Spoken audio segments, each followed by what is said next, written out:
m'appelle Sabrina et je vais vous présenter 2 films. Le premier film, c'est sur les aérosols. On va voir comment faire pour bien inhaler. Le deuxième, c'est sur un nouveau produit pour lutter contre les effets de la mucoviscidose que l'on prend en aérosol. Vous allez me retrouver dans ces 2 films, d'abord parce que j'adore faire du cinéma et je voudrais en faire mon métier plus tard. Et puis, j'ai la muco et je connais bien le pulmosime, car je l'ai utilisé pendant les tests. Alors à tout de suite.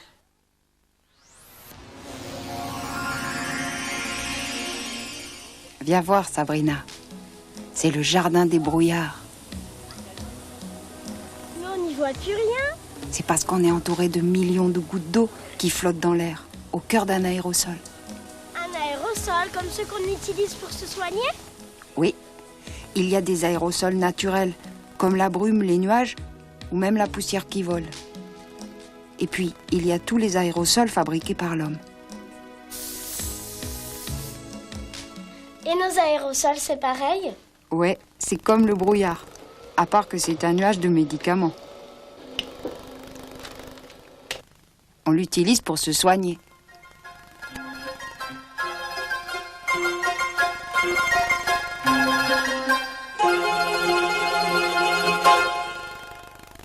Regarde, tu as vu? Le nuage, il s'est évaporé. Non, il ne s'évapore pas, il se dépose dans le verre. Oh, mais il y a plein de gouttes. Oui, les gouttelettes de médicaments. Il y en a plus ou moins dans chaque nuage. Elles peuvent être petites, moyennes ou grosses. Regarde ce que font les grosses. Oh là, elles sont balèzes, hein? Ouais, c'est les plus lourdes qui tombent le plus vite, Comment elles s'écrasent. à cause de leur poids. Les moyennes aussi, mais moins vite. Sédimentation. Et les petites, qu'est-ce qu'elles font? Ah, les petites, elles prennent leur temps. Elles virevoltent de droite à gauche. Quand elles touchent une paroi, elles s'y collent. Diffusion. Et là, qu'est-ce qui s'est passé? Là, le nuage est passé dans le tuyau et dans la courbe. Elles ratent leur virage, hein? Et oui, les grosses gouttes ont du mal à éviter les obstacles à cause de leur élan. Ça se passe dans les virages et au carrefour. Impaction. Plus le nuage va vite, plus il y a d'impaction. Alors si j'ai bien compris, plus les gouttes vont vite, plus elles ratent leur virage. C'est pareil dans les carrefours. Exactement. Maintenant, vous connaissez bien la nature des aérosols, leur manière de se déposer. Eh bien, je vais vous présenter les appareils qui permettent de fabriquer un nuage de médicaments quand on ne possède pas un flacon pressurisé. Les nébuliseurs se répartissent en 2 familles. D'une part, les appareils pneumatiques, c'est-à-dire ceux qui utilisent de l'air comprimé. D'autre part, les appareils ultrasoniques. Dans les appareils pneumatiques, l'air comprimé monte, fait monter le liquide, fait éclater la surface en fines gouttelettes et le propulse à l'extérieur. Avec certains pneumatiques, on peut produire l'aérosol à la demande.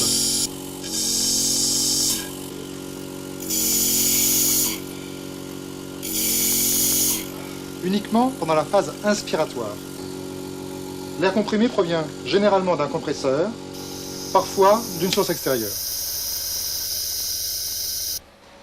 Dans les ultrasoniques, un quartz vibre à très haute fréquence au fond de la cuve, produit des ondes qui font éclater la surface. Là, vous voyez que le nuage reste à l'intérieur de l'appareil. Pour le faire sortir, il faut inspirer. Il y a 2 sortes d'appareils ultrasoniques. Les petits, peu encombrants mais pas toujours très faciles à nettoyer. Et les plus grands, plus faciles d'entretien avec la coupelle jetable, mais un peu plus encombrants. Alors moi, c'est un pneumatique. Je peux commencer? D'accord. Mais avant tout, lis très bien ton ordonnance. Tout a son importance. Du choix de l'appareil jusqu'à la durée de la séance. Regarde, tu verses tout le flacon, sans en mettre à côté, bien sûr. Et puis, tu rebouches ton nébuliseur. Tu branches ton tuyau sur le compresseur et tiens, sur ton nébuliseur. Ah, tu le tiens bien droit, hein?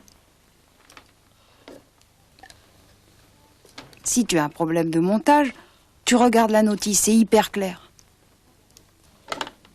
Quand tu as fini, et seulement quand tu es prête à inhaler, tu branches l'appareil. Redresse-toi un petit peu. Voilà. Maintenant, on va voir ce qui se passe quand tu inhales. Là, tu respires trop vite, comme un petit chien. Le nuage, il va pas profond, et les gouttes, elles n'ont pas le temps de se déposer. Écoute, Sabrina. Essaye de respirer plus profondément. Là, carrément, c'est trop violent. Le nuage, il descend profond, mais il n'y a que quelques jaunes qui arrivent au fond, parce que les rouges et les vertes, elles ont trop d'élan et elles s'écrasent dans le virage de la gorge. Si tu inhalais par le nez, il y en aurait encore moins qui réussiraient à passer. C'est normal, parce que le nez, il sert à filtrer l'air. Ah oui, il y en a un paquet qui est resté dans le nez. Ouais, mais regarde ton masque. Il y a un paquet de nuages qui s'échappent dans la pièce. Il faut toujours éteindre ton appareil quand t'arrêtes d'inhaler. Allez, Sabrina, on recommence.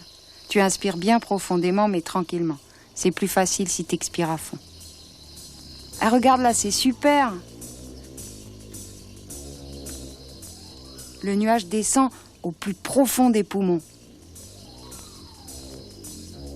Et comme ça ne va pas trop vite, les grosses gouttes ne restent pas toutes bloquées dans la gorge.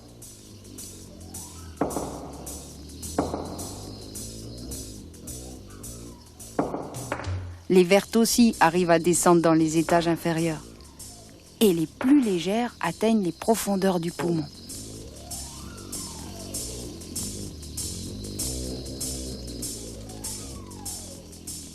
Si en fin d'inspiration, tu peux t'arrêter une petite seconde, tu leur laisses encore plus de temps pour se déposer avant l'expiration.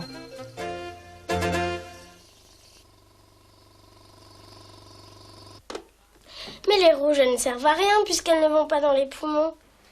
Dans ce cas-là, d'accord. Mais dans le traitement du nez ou de la gorge, elles sont au contraire très utiles. Et d'ailleurs, selon le type d'appareil, on va produire plutôt des petites ou plutôt des grosses particules. L'aérosol est merveilleux puisqu'il permet de traiter exactement où l'on veut. Mais attention, son efficacité dépend principalement de vous. Il faut non seulement une respiration qui permette à l'aérosol d'aller loin dans les poumons, mais aussi respecter toutes les indications. La pression de l'air comprimé dans les appareils pneumatiques, par exemple, joue à la fois sur la taille et sur le nombre des particules. Pour les ultrasoniques, la puissance de nébulisation est très importante. Si le nombre de gouttelettes est trop faible, en fin de séance de nébulisation, il restera une partie du traitement dans l'appareil.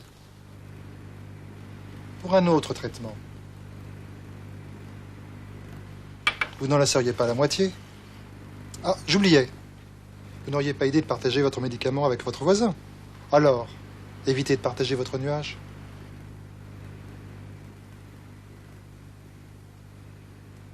Tu viens ? Ouais, j'arrive. Je vais maintenant vous parler de l'hygiène de l'administration par aérosol, qui est un point excessivement important.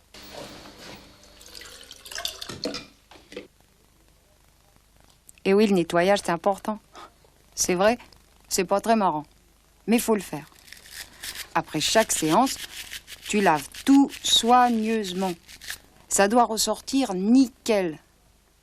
Ensuite, tu rinces à l'eau chaude. Le séchage aussi, c'est très important. Parce que s'il reste la moindre petite goutte, elle peut devenir un véritable nid à microbes. Il faut toutes les chasser. Une fois par semaine, c'est le grand jeu. Après avoir lavé ton matériel, tu vas le désinfecter. Tu fais attention à la dilution du désinfectant et tu respectes le temps de trempage.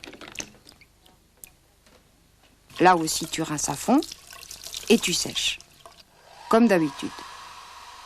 L'aérosol a encore de multiples facettes tout aussi intéressantes. Prenons par exemple la... Tu verras, il délire complètement celui-là. Si l'on s'intéresse au rôle joué par les viscosités et les tensions superficielles du liquide, on se rend compte que si l'on passe d'un médicament à un autre, non seulement on aura des différences...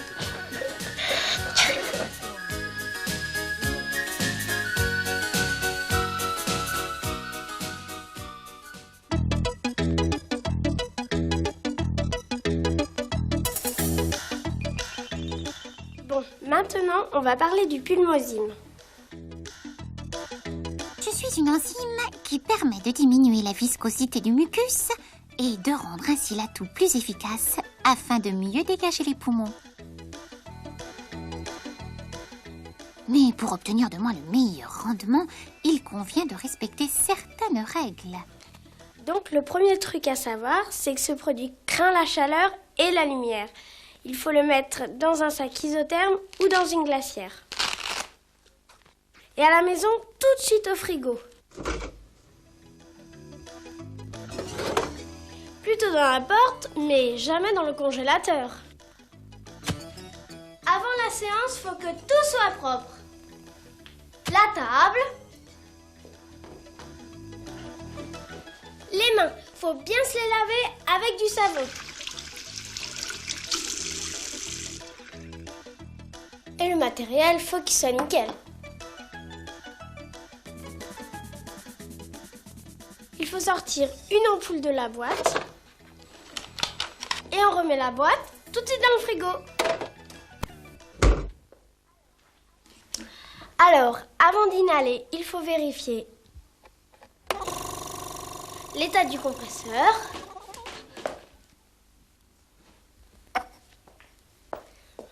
On vide bien toute l'ampoule.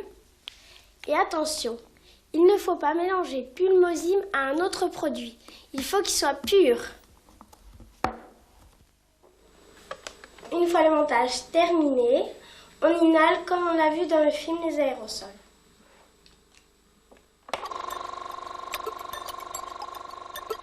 C'est maintenant que je rentre en action. J'appartiens à la famille des particules de taille moyenne, les vertes, car j'agis au niveau des moyennes bronches.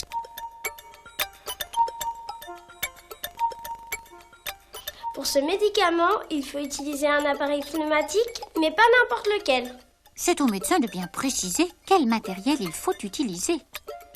La séance est terminée lorsqu'il n'y a plus de nuages qui sortent de l'embout.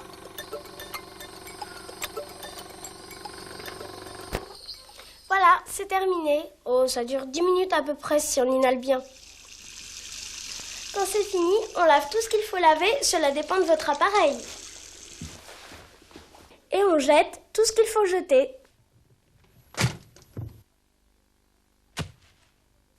Bon, je crois que je vous ai tout dit. De toute façon, si vous avez un problème, tout est marqué sur l'ordonnance et dans la boîte. Et on fait quand même sa kiné ?